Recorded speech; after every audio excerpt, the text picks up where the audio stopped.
Good afternoon. Max Brantley with the Arkansas Times on Monday, October the 1st. A new month and not yet fall feeling out there yet, but we can hope.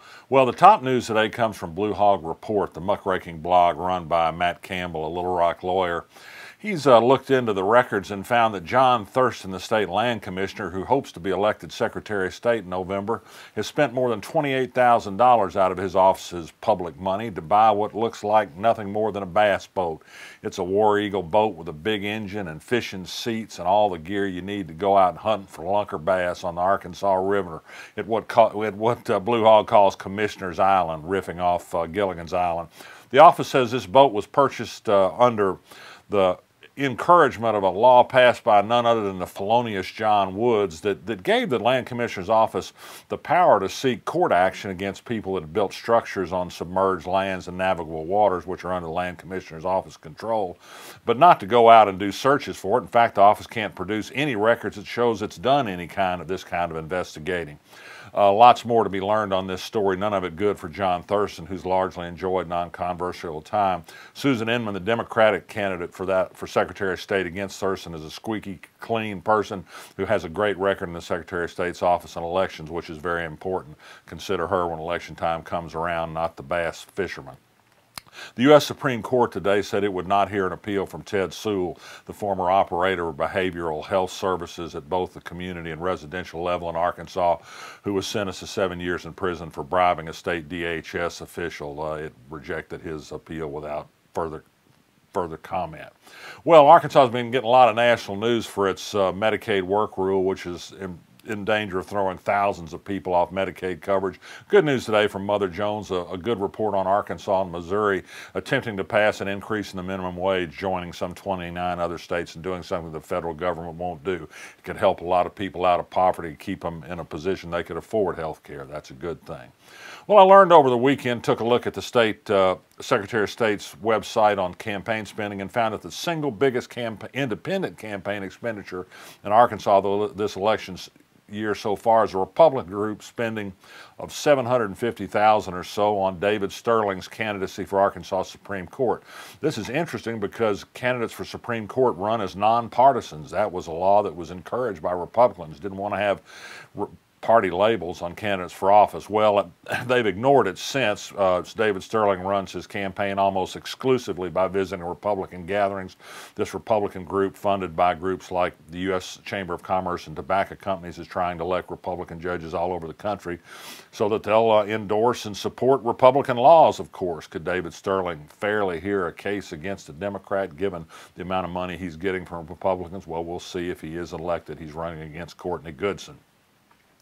Another judge in Arizona has joined a judge in Kansas and struck down a state law that requires people to pledge that they are not engaging in any boycotts against Israel if they want to do business with those states. Arkansas has such a law. It's blatantly unconstitutional. The ACLU here wants to sue if it only can find a plaintiff. If you're interested, give the ACLU a call.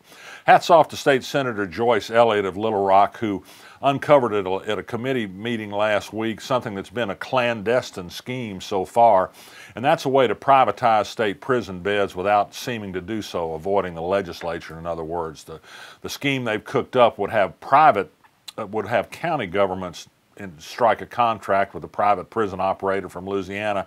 Then the counties would do a contract with the state to have 500 or 600 prisoners sent to those jails. It's an obvious way to get around the legislature. Private prisons are a bad idea. They've been a terrible failure in Arkansas previously. They don't provide much in the way of rehabilitation services or good pay for their workers, and that's how they make their profits, of course. It's worth noting that the outfit that hopes to get this business, LaSalle Corrections of Louisiana, is represented in lobbying terms by John Gilmore, former chief deputy staff member for Asa Hutchinson and his campaign manager in the past. Gee, I wonder if those political connections might help him at all. We learned today that George Hopkins, longtime director of the Arkansas Teacher Retirement System, is going to retire at the end of this year. He's generally done a good job building the assets of the group and has got a round of applause from his board members today. However, there have been some controversy recently about some political connections involved in the retirement system's participation in class action suits over securities law violations.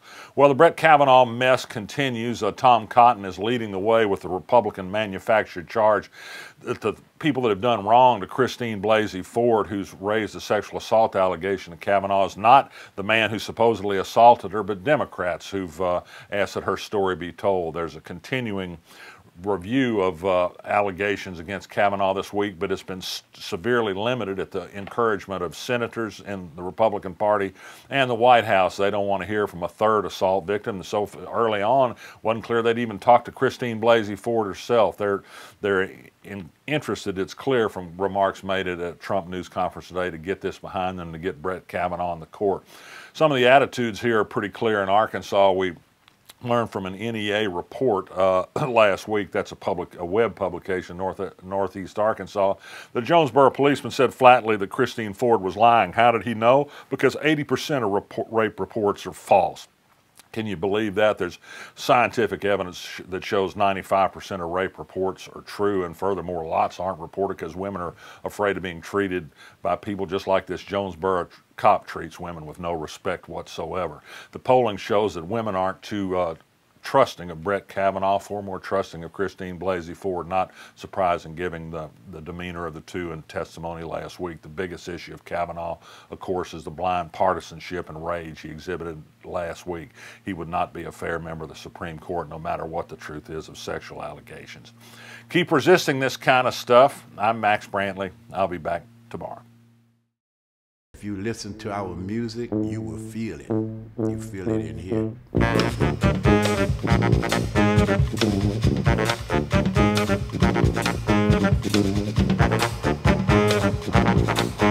The music is surviving, probably more than ever. We owe it to New Orleans, we owe it to the world to keep it going.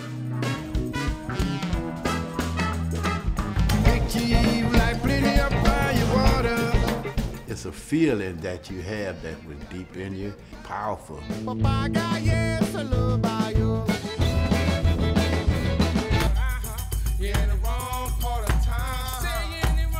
What is Mardi Gras Indian to New Orleans? Mardi Gras Indians is New Orleans. We created rock and roll. We created swing. You know what I'm saying?